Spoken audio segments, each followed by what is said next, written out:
Olá galerinha, tudo bem com vocês? Hoje nós vamos ter uma videoaula e eu queria pedir já que vocês pegassem de início o livro de Ciências, módulo 2, porque hoje a gente vai ter disciplina de Ciências, tá certo? Peguem todo o material disso que vocês vão precisar, lápis, caneta, caderno, tá? E ajeitem um cantinho aí na casa de vocês e vamos começar a nossa aula de hoje. Gente, hoje nós vamos começar a falar da unidade 2, né, do livro de Ciências. Então, vocês vão pegar o livro módulo 2, como eu já disse, e colocar na página 184. Nós vamos começar um assunto novo, é um assunto que eu gosto muito de falar, que é sobre seres microscópicos. Você já deve ter ouvido falar, né, em microscópio. É um aparelho, né, que foi desenvolvido há bastante tempo e que nos auxilia a enxergar coisas que não dá para ver, né, ao olho nu. Ou seja, não dá para ver de tão pequenos que são, a gente não consegue enxergar, mas eles existem. Por exemplo, vocês sabem que na Terra é um planeta repleto de seres vivos, né? E na Terra existem diversas formas de vida. Nós, por exemplo, somos seres vivos que somos formados por outros seres que também possuem vida e em muitos momentos da nossa vida, se não a vida toda, a gente passa também sendo hospedeiros de outros seres vivos, né? Então, assim, é muito bacana a importância e entender o equilíbrio que o meio ambiente tem para essa questão da existência dos seres vivos. Mas, por exemplo, vocês estão aí na casa de vocês, né, de boa, todo mundo tranquilo, assistindo o vídeo que está passando agora. Vocês imaginaram que perto de vocês deve haver vários seres vivos que vocês não estão enxergando? Sobre a própria mesa de vocês, na maçaneta da porta, ou então quando você fala que está expelindo saliva pela sua voz, né? Alguém já viu essa experiência? De quando a gente fala, a gente libera algumas gotículas de água. Junto com todas essas coisas, existem muitos seres vivos que a gente não consegue enxergar. E a gente vai entender que seres vivos são esses agora. Por exemplo, como eu tinha falado, na nossa própria mesa, a gente vai ter, por exemplo, se não limpada, né? Se não limpar esta mesa sempre, a gente não consegue enxergar, mas vão se criar lá seres vivos. Que seres vivos são esses? Vão ser fungos, bactérias, ou mesmo algum vírus que chegue a ser transportado de um local para o outro, que isso pode acontecer de diversas formas, né? Esses bichinhos que eu estou citando o nome, são seres vivos que a gente não consegue enxergar sem o auxílio de um equipamento, mais precisamente o microscópio. Esses seres vivos, eles existem no meio ambiente com um propósito, eles não existem à toa, né?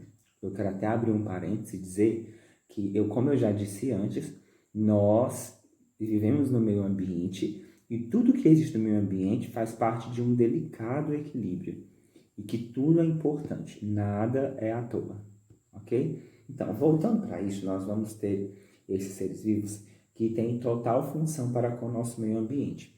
São eles, como eu já falei, vou citar, as bactérias, os vírus, os fungos, protozoários e outros. Mas vocês sabiam que esses seres vivos também podem fazer mal para os outros seres vivos? Como, por exemplo, a gente pode citar um pouco sobre essa pandemia que nós estamos passando. Isso é provocado por um vírus. Ele é um ser microscópio, né? Quando tem contato com o organismo humano, ele causa uma reação nada agradável. Mas a gente vai falar disso um pouco mais na frente, tá certo? No livro de vocês, na página 184, a gente tem uma introdução falando sobre esse assunto. Vocês vão ver aí que ele cita uma situação em que tem uma ponta de mesa cheia de poeira, e nessa poeira o livro fala que existem seres vivos que não podem ser vistos, apenas se a gente tivesse um microscópio para ver esses seres vivos. E esses seres vivos que a gente não consegue ver sem o auxílio de um equipamento é que a gente chama de seres vivos microscópicos, tá? E eu já falei o nome de alguns. Aí eu quero que vocês, por exemplo, agora reflitam com vocês. Olhem ao redor de vocês olhem nas mãos de vocês. Enquanto vocês estão falando, vocês estão expelindo algumas gotículas de saliva, como eu já falei. Vocês conseguem imaginar agora o quanto de importância e a quantidade de seres vivos que existem ao seu redor e que você não consegue enxergar? Faça esta análise, tá? E reflita um pouco sobre isso. Existem muitos seres vivos que estão ao nosso redor, a gente não consegue enxergar, só com o auxílio de um equipamento. E isso é muito importante. Esses seres vivos, eles têm o papel também, por exemplo, de limpar a natureza, de estar tratando algo de forma natural dentro do meio ambiente. E a gente vai entender isso logo mais na frente. Passando agora para a página 185, a gente vai falar de um ser vivo microscópio específico e que a gente tem muito a falar sobre esse microscópio específico. Nós vamos falar sobre as bactérias. Coloquem na página 185. Lembram que eu falei que nós seres vivos também, em muitos momentos da nossa vida, nós vamos ter o nosso corpo humano como hospedeiro de alguns seres microscópicos? A bactéria é um exemplo vivo, por exemplo. Nós vamos ter no nosso organismo diversas bactérias que são naturais do corpo humano e algumas outras bactérias que acabam entrando no nosso corpo. As nossas bactérias do nosso corpo, que já pertencem a ele, elas são bactérias boazinhas. Elas têm um trabalho muito importante dentro do nosso corpo que diverge demais. E, por exemplo, eu vou citar um exemplo de uma bactéria. É uma bactéria que está, por exemplo, presente no nosso intestino. Essa bactéria ela tem a função de produzir enzimas que vão ajudar na absorção, né, dos nutrientes e na digestão dos alimentos. Então, assim, essa bactéria ela é muito importante. Ela faz um trabalho do bem no nosso organismo. Porém, existem bactérias que fazem mal ao corpo humano e a outros seres vivos, né? Mas primeiro vamos entender como é que as bactérias existem.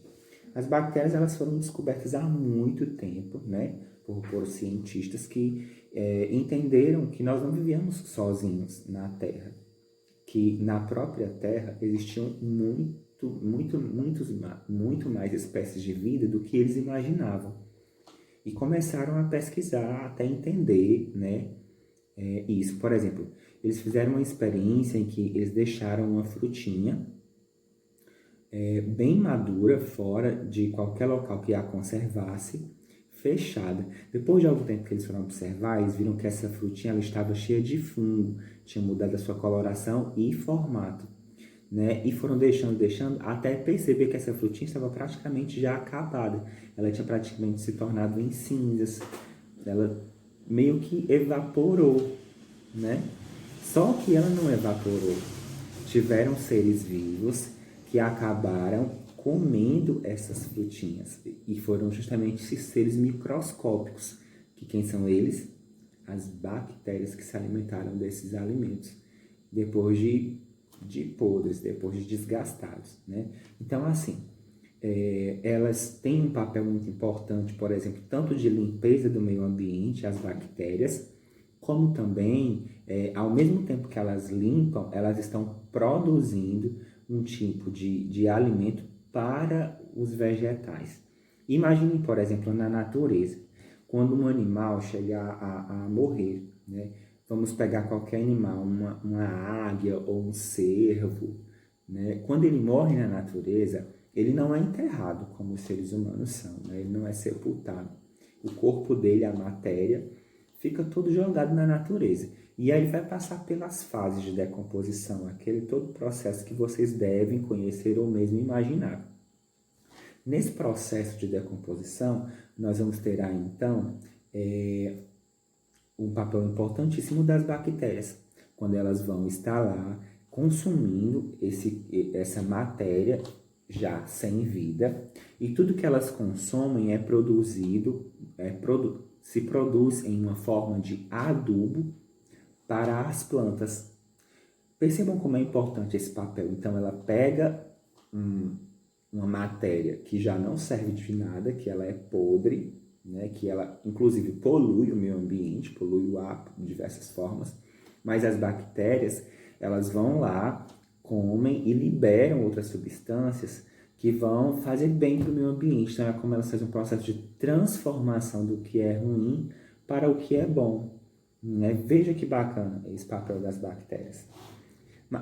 As bactérias, aí você pode falar assim, mas a gente não consegue ver isso acontecendo. Realmente não consegue, porque, como eu já falei, elas são muito, muito minúsculas e é impossível que nós as vejamos sem o auxílio de um equipamento, né? Mais precisamente um microscópio. A gente vai conseguir ver, por exemplo, bactérias sem o auxílio de um equipamento quando elas se juntam, porque as bactérias elas nunca, geralmente não estão só, elas estão em grupos de milhares de bactérias. Você consegue ver, então, milhares de bactérias juntas, que a gente pode até chamar de colônia, que é quando as bactérias elas se juntam, né, para poder exercer o seu papel no meio ambiente, que é de digerir algumas coisas que já não são mais úteis. E aí eu quero que vocês dêem uma olhadinha agora no livro, na página 185. Tem bem assim, bactérias, logo abaixo tem um nome bem negrito, colônias, que eu acabei de falar, que é a junção das bactérias para que elas possam exercer o seu papel. E tem dizendo que a gente consegue sim ver as bactérias sem olho nu, mas não elas sozinhas, elas, milhares delas juntas, é possível vê-las em aglomeração. Vocês estão vendo, por exemplo, nessa imagem, parece uma bacia de um suco, em que você vai ter milhares de bactérias juntas, e vocês podem observar que cada um desses grãozinhos que tem aí no livro de vocês são colônias, não é uma bactéria não, são colônias. Então, em cada pontinho desse tem milhares de bactérias que formam um pontinho. Viu como elas são muito minúsculas? Vocês estão vendo aí.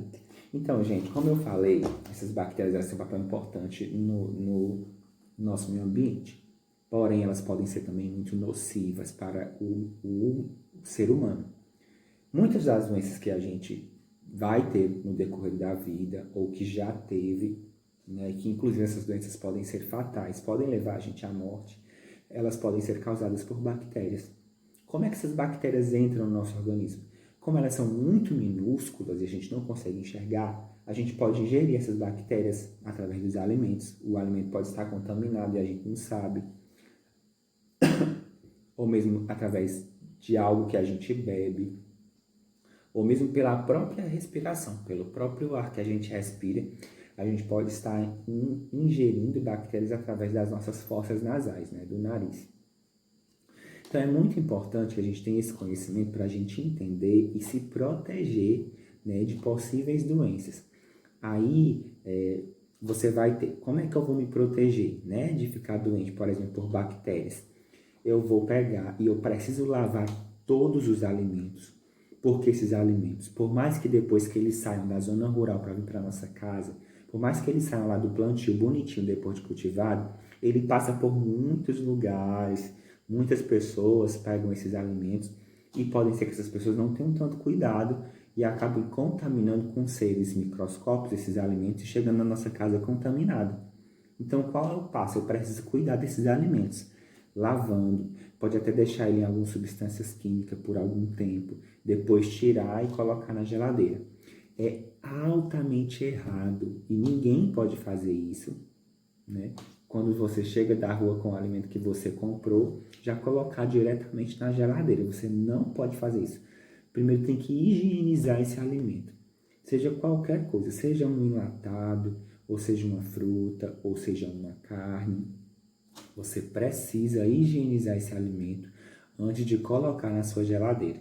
Porque, olha, se você leva esse alimento contaminado para a sua geladeira, você pode estar tornando dentro da sua casa um local de proliferação bacteriana, que no caso é a geladeira. Porque muitas bactérias elas sobrevivem e têm uma indução maior de vida quando elas estão em locais com menor temperatura. Por exemplo, na geladeira tem uma temperatura muito agradável para as bactérias, porque é frio, é gelado. Pode ser que elas sobrevivam muito tempo lá dentro. Então, assim, você pode até dizer, mas não precisa lavar a frutinha porque ela chegou limpa, inclusive ela chegou até brilhando da rua. Não dá para ver nada de sujo nessa fruta. Mas, assim, é justamente o que nós estamos falando. Não dá realmente para ver. né? Aparentemente está tudo bem, não dá para ver nada, mas os vírus, as bactérias e os vírus, eles estão ali, mesmo sem a gente ver, eles estão ali.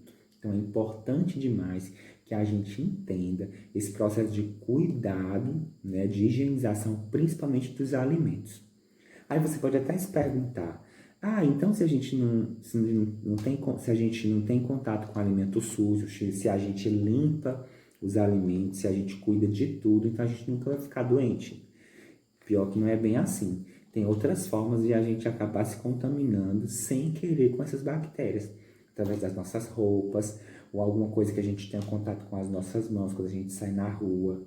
Enfim, são milhares as formas de contágio. Você sabe que as nossas mãos é um local em que a gente tem contato com muita coisa. A gente aperta na mão de um colega quando sai na rua, ou então, por exemplo, a gente dá uma puxada aqui na blusa quando vai na rua, ou então você pode coçar o nariz, né? Nesse momento que você faz todos esses movimentos, você pode estar se contaminando, levando a bactéria para as portas de entradas do seu corpo. Mesmo quando você limpa aqui o seu rosto, né? Enfim, limpa os seus olhos, são diversas as formas que nós vamos ter para estar proporcionando esse contato da bactéria com o interno do nosso corpo. A gente até agora tudo entendido? Que bacana, vamos lá. Eu quero só citar agora, por exemplo, um tipo de doença que pode ser causado pelas bactérias, as infecções intestinais, né? Eu já tive infecção intestinal, não sei quem não teve ainda, mas alguém que já teve infecção intestinal vai saber o que é. Quais são os sintomas de uma infecção intestinal? Dor forte no abdômen, a gente pode chamar também de cólicas abdominais. Você vai ter também o abdômen com uma sensação de inchaço, né? O barulho do abdômen fica diferente quando você dá assim, uma pancadinha no seu abdômen. Ele parece estar com um espaço bem aberto, né, por dentro. Acontece também de você sentir muitas gases. Acontece também das suas fezes pararem de serem sólidas, elas param de ser durinhas e passam a se tornar líquidas. E isso acaba provocando desidratação e vários tipos de outros problemas. Então, assim, isso são sintomas de uma infecção intestinal. E como as infecções intestinais são provocadas pelo quê? Pelas bactérias, exatamente. Então, quem teve infecção intestinal, de alguma forma, ela ingeriu bactérias que provocaram essas infecções intestinais. Como é que trata? Hoje em dia, graças a Deus, a gente tem medicamentos que são altamente eficazes com essas questões de infecções abdominais, né? Como é que faz isso? Existem medicamentos que eles tratam diretamente essas bactérias, matando elas, né? E restaurando a estrutura do seu corpo. E aí a gente pode se hidratar também com soro fisiológico, aquele soro que coloca na veia nos hospitais, né? Que você vai recuperar tudo que você perdeu naquele período que estava com infecção no seu estômago. Ok? Vamos passar para frente? Vamos falar agora para a página 186. E aí nós vamos ver aí sobre onde as bactérias estão, né? Que a gente não consegue ver. Lembra que eu tinha falado que as bactérias elas também fazem um papel bonzinho e não só um papel ruim? Na página 186 vocês vão ver que, por exemplo, dentro dos iogurtes, nós vamos ter bactérias que fazem um papel bom. Elas têm um papel de transformar algumas enzimas que acabam sendo nutritivas para o nosso organismo. E aí, vocês vão observar que o iogurte, por exemplo, ele é super concentrado de bactérias, mas são bactérias boazinhas. E é justamente essas bactérias que dão ao iogurte esse formato dele, que é meio denso. Nem é líquido e nem é sólido. É uma estrutura densa, né? É uma estrutura densa, a do iogurte. Bem gostoso. Quem é que não gosta de iogurte, né? Eu adoro iogurte. Então, mas dentro do iogurte nós temos bactérias boazinhas. Porém, eu quero até abrir um parênteses para vocês entenderem que alguns alimentos que são enlatados, eles podem ser muito perigosos quanto a essa questão de infestação de bactéria.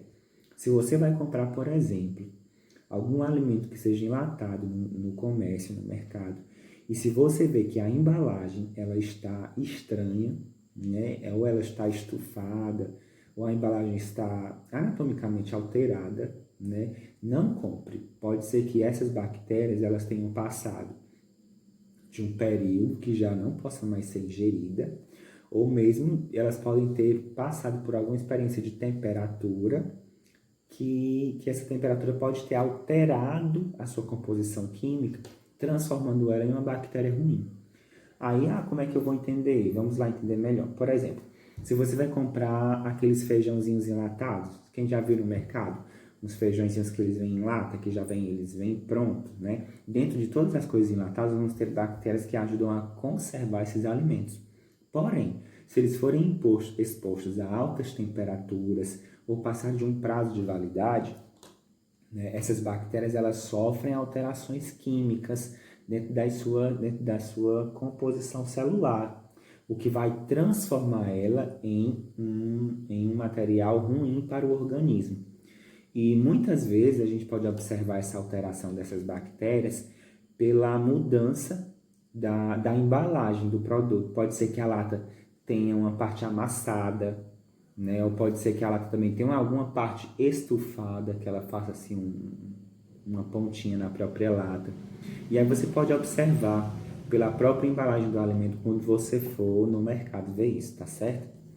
Ó, vejam aí também na página 186 o exemplo de que eu falei da frutinha. Se você pegar e deixar uma frutinha lá, sem ela estar sendo conservada por nenhum tipo de conservante, seja geladeiro, seja algum produto, ela vai se desgastar com o tempo. Será que ela faz isso sozinha, né? Vamos dizer que não é sozinha que acontece. Quem faz isso são as bactérias, porque elas vão se alimentar daquela fruta que foi deixada lá, né? E se você deixar bastante tempo, a fruta vai cada vez mais sumindo. E ela chega até a ficar com um cheiro ruim, né? Pode ter frutas que chegam a ficar fétidas, com um cheiro desagradável, ou mesmo visivelmente não agradável de olhar. Mas tudo isso são as bactérias que estão fazendo o processo de limpeza do meio ambiente, tá certo? Bom, vocês depois vão ler essas páginas que eu estou aí explicando, porque não dá para explicar minuciosamente cada palavra, né? Então vai dar um vídeo gigantesco, mas a gente vai prosseguir. Vamos ver aí. Na página 187 você vai ter alguns exemplos de algumas doenças causadas por bactérias. Inclusive aí tem aí num quadrinho bege bem grande, falando sobre a cólera, que é uma doença causada por uma bactéria, né, chamada Vibrio cholerae. Né? Vibrio cholerae é uma bactéria que hoje em dia, né, ela já não causa mais tanto dano à sociedade, porque as pessoas já sabem como se prevenir dessas bactérias, mas já teve um tempo em que essas bactérias já causaram muitos problemas para a sociedade, deixando muita gente doente, inclusive matando muitas pessoas. Onde é que essa bactéria estava presente? Ela está presente nas águas, mas hoje em dia as águas são muito tratadas, né? Quem compra, por exemplo, água mineral, a água já chega totalmente tratada na sua casa. Ou quem pega água de poço de algum lugar, com certeza, o Serviço Comunitário de Saúde, né? Os agentes comunitários de saúde dos PSF, das UBS, ajudam a família a tratar essa água para não ficar doente futuramente. Então, quais eram os sintomas dessa doença chamada cólica, né? O que é que a pessoa sentia? Ela sentia dor abdominal, né? Dor de barriga, ela ficava também com diarreia, ela ficava com vontade de vomitar, né? E tudo isso levava à desidratação. Quando eu falo desidratação, o que é? Quando a pessoa perde muito líquido. A gente sabe que o nosso corpo ele é composto de 75% só de água, né? Muito líquido no nosso corpo. A gente pode até passar, por exemplo, 3 dias sem comer, mas sem beber é impossível. Não dá para ficar muito tempo sem tomar água. Então, se você não está conseguindo ingerir água e ainda está perdendo essa água que tem no seu corpo, obviamente você vai desidratar e pode vir, né, a chegar a morrer, principalmente. Falando mais sobre a questão das bactérias, outro exemplo muito importante da gente entender como é que as bactérias estão presentes é nessa questão de não estar comendo doce para proteger os dentes. Quem nunca ouviu, não pode comer muito doce, porque senão vai ficar com o dente estragado, então vai perder o seu dente. Quando a gente é criança, a gente escuta muitos papais falando isso com a gente, né? E, gente, isso é muito real, tá? Eles não estão brincando. Aí você pode perguntar, como é que isso acontece? Então, Tem bactéria no açúcar, nas coisas doces? Na verdade, os doces eles não são feitos de bactéria. Acontece aqui, algumas bactérias, né, em específico, elas se alimentam de doces, elas se alimentam de coisas doces, de muita glicose. E se você come doce, você pode perceber que o doce ele é uma substância que gruda fácil no dente. Quando você vai, para comer um bombom que mastiga esse bombom, ele fica grudado no seu dente. Você tem que ir lá cutucar com a unha ou então com um palito de dente. Mesmo com a escovação, ainda ficam restos de doces nos seus dentes. Se esses doces ficam no seu dente por muito tempo, as bactérias vão lá para poder se alimentar desses doces. E é aí que elas apodrecem o seu dente, porque ela vai comer juntamente com o doce o seu dente também. Olha aí que interessante, né? Portanto, é muito interessante você zerar essa questão de doce na sua vida, comer doces bactérias na sua vida. Bom, pessoal, ó, nós vamos parar por aqui, tá? Esse conteúdo é bastante extenso. Se nós tivéssemos com aulas presenciais, a gente ia ter muito o que falar, porque eu me empolgo quando a gente tem que falar sobre aulas relacionadas ao corpo humano. Neste momento, eu vou querer que vocês façam experiência na casa de vocês. Vou pegar uma frutinha bem madura, não sei que tipo de fruta, pode ser qualquer fruta, e vão colocá-la num recipiente e deixá-la num local que não esteja ventilado, tá? Essa frutinha, vocês vão ficar observando ela por mais ou menos 12 dias, de 7 a 12 dias. E ficar observando as mudanças que ela vai sofrer, e aí vão me contar, tá bom? Vão me contar como? Escrevendo. Vocês vão escrever quais são as mudanças que sofreram a cada dia, como é que vocês observaram que essa frutinha foi mudando. E se vocês viram realmente que existem as bactérias que estarão lá comendo essa frutinha, tá bom? Vocês vão fazer essas anotações dia após dia e no final vocês vão me mandar as fotos desse material que você escreveu, tá bom? Era isso, a gente vai parar aqui na página 187 e na próxima aula de ciência nós vamos falar de mais seres microscópicos, que então na próxima aula serão os fungos, tá? Eu aqui vou me despedir. Tchau, tchau. Até a próxima aula. Eu estou com muitas saudades. Espero que vocês estejam muito bem, tá bom? Aproveitem a nossa aula de hoje. Fiquem com Deus. Beijo e tchau.